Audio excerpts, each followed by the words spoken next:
रात का समय था। घने बादल आसमान में फैल गए थे। बिजली की कड़क के साथ बारिश शुरू हो गई थी।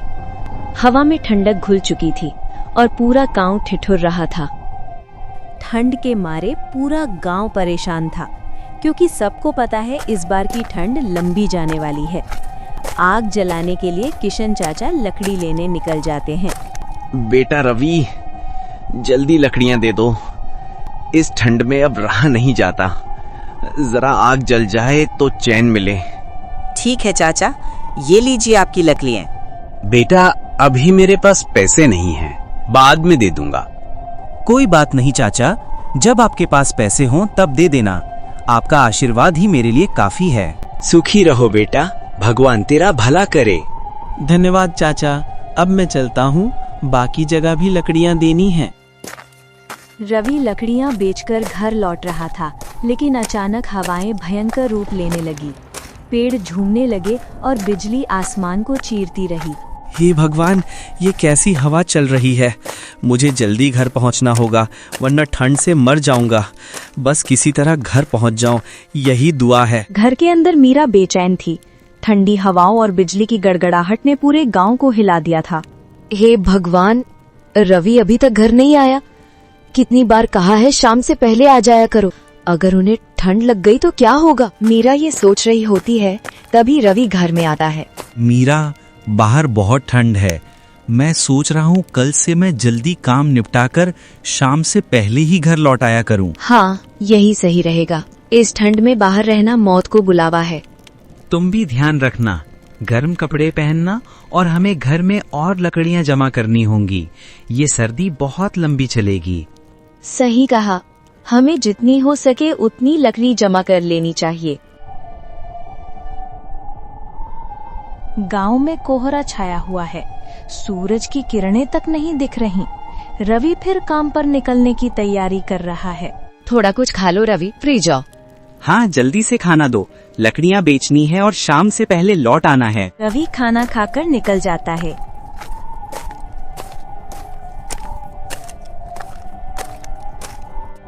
सूरजपुर गांव का लकड़ी का बाजार। गांव में रवि के अलावा एक और लकड़हारा था, मोहन। वो बहुत लालची था। सुनो जी, आपने इतनी सारी लकड़ियां जमा कर ली हैं, इन्हें बेच क्यों नहीं देते?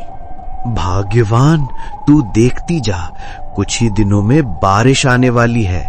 उस वक्त सबकी लकड़ियां गीली हो जाएंगी, तब मैं इन्हें ऊंचे दामों में बेचूंगा, खूब मुनाफा होगा।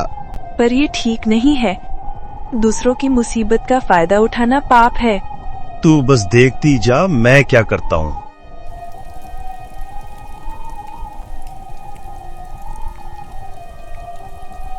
आकाश में बिजली कड़क रही है। घोर वर्षा शुरू हो चुकी है। चारों ओर जल ही जल। हे भगवान, ये कैसी मूसलाधार बारिश है। अगर ये ऐसे ही चलती रही तो जंगल की सारी लकड़ियां भीग जाएंगी। हाँ, इतनी तेज बारिश तो कभी नहीं हुई। चलिए अंदर वाले कमरे में चलें।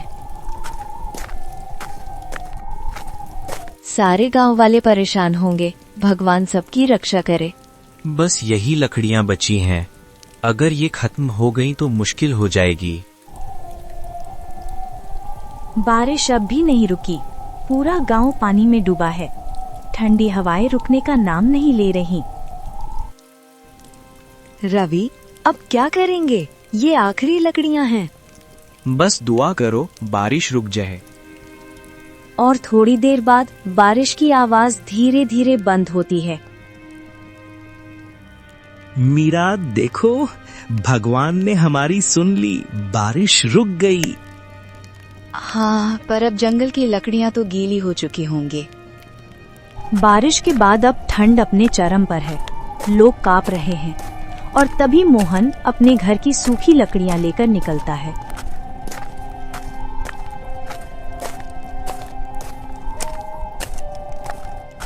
गांव में सभी की लकड़ियां गीली हो चुकी थी। अब केवल मोहन के पास ही लकड़ियां बची थी। मोहन बेटा, जल्दी से लकड़ियां दे दो, ठंड से मरने वाली हालत है। लकड़ियां तो हैं, पर अब दाम दोगुना होगा। बारिश में लकड़ी महंगी हो गई है। पर रवि तो सस्ते में देता है। उसकी लकड़ियां अब तक गीली हो गई होंगी, पर मेरे पास सूखी लकड़ियां हैं। गांव वाले मजबूर होकर लकड़ियां खरीदते हैं। रवि और मीरा के घर में राशन खत्म हो चुका था।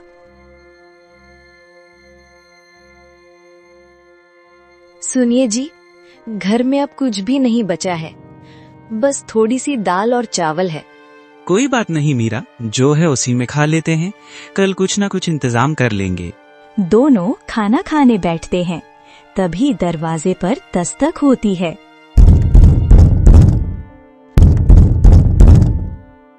कोई है क्या? इस बूढ़ी की मदद कर दो बेटा, 2 दिन से भूखी हूँ। रवि और मीरा बाहर जाते हैं। एक बूढ़ी औरत कांपती हुई खड़ी है।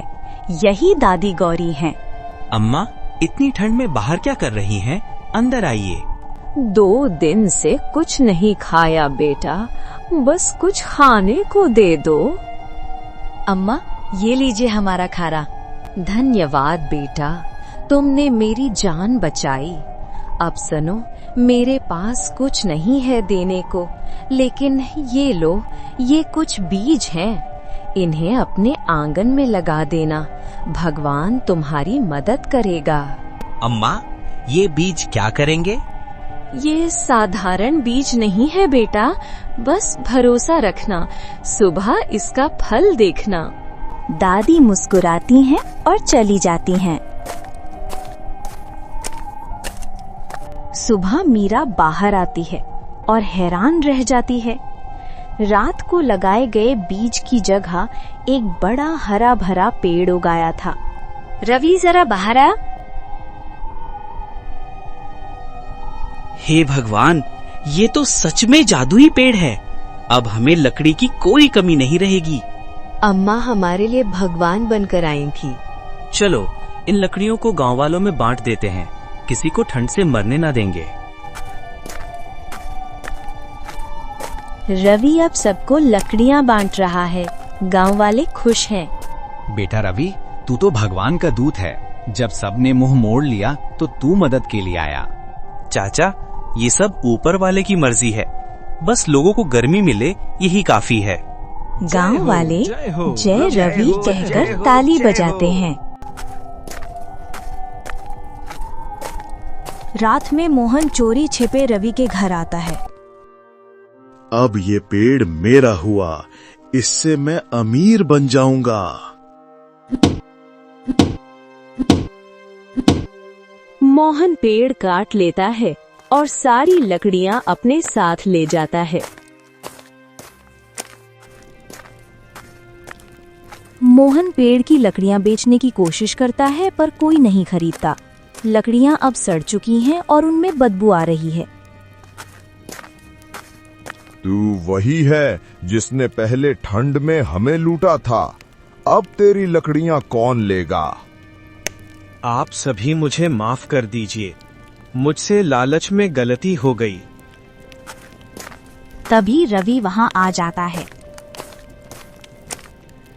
मोहन बेटा, गलती मानना ही सुधार की पहली सीढ़ी है। कोई बात नहीं।